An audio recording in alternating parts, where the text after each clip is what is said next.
यह है राज कार्तिक की 1 मिनट स्टोरी। ये कहानी जिन्होंने लिखी है वो कहते हैं कि मैं शाम के समय घर जा रहा था तो देखा कि बिजली के खंभे पर कागज चिपका हुआ है। मैंने जाकर उस कागज को पढ़ा तो उसमें लिखा था कि मैं एक वृद्ध महिला हूं। मेरा 500 रुपए का नोट यहीं कहीं गिर गया है। अगर आपको मिल जाए तो मेरे इस पते पर दे जाना। सामने वाली गली में लास्ट मकान में रहती हूं। मैंने वहां सच में ढूंढने की कोशिश की लेकिन कुछ नहीं मिला। फिर लगा कि एक बार जाकर के देखना चाहिए, क्या सच में वहां कोई रहता है या किसी ने शरारत की। मैं वहां पहुंचा, दरवाजा खटखटाया तो अंदर से लाठी के सहारे अम्मा जी आईं।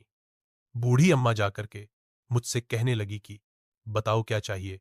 मैंने कहा, माता जी चाहिए नहीं, आपका 500 का नोट मिला है, देने के लिए आया हूं। उन्हें नोट देने लगा तो गुस्सा करने लगी, कहने लगी, बस करो तुम लोग, अब तक 50-60 लोग आ चुके हैं मेरी मदद करने के लिए, मुझे नहीं चाहिए कोई नोट। मैंने कहा, माताजी सच में वहां नोट मिला है, आपको देने आया हूं। कहने लगी, बेटा कहानी मत सुनाओ, मेरा कोई नोट नहीं गिरा है। किसी ने मेरी मदद करने के इरादे से वह कागज चिपका दिया है। अब तक 50-60 लोग आ गए और मदद करते चले गए।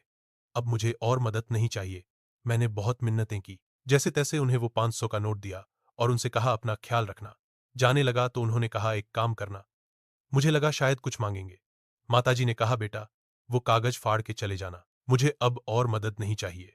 मैं जब वापस आया उस खंभे के पास उस कागज को फाड़ने जा रहा था तो अंदर से आवाज आई कि तुमसे पहले 50-60 लोगों से भी तो यही बोला होगा जब उन्होंने नहीं फाड़ा, तुम इस कागज को क्यों फाड़ रहे हो। इसी उम्मीद में मैंने कागज को वहां चिपके रहने दिया कि 50-60 लोग और आएंगे, माताजी के और बेटे आएंगे माताजी की मदद करने के लिए।